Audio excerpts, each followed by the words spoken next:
Hello and welcome to another GoodX Web training session. In this video, we will be showing you how to add or edit dependents on a debtor. Start by clicking on the Debtors tab. In the search bar, search and select the debtors that you want to add or edit the dependents on. Once the debtor has been selected, click on the Debtor Edit button in the Debtor side panel. From here, you can edit existing dependents or patients in the Patient Details area. To add a new dependent or patient, click on the Add New Patient button. Fill in the required fields in the Patient Details area for the new patient. Make sure the dependent number is unique.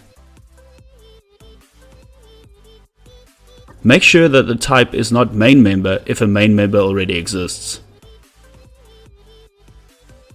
Click on the Save button to save and close the Edit Debtor screen.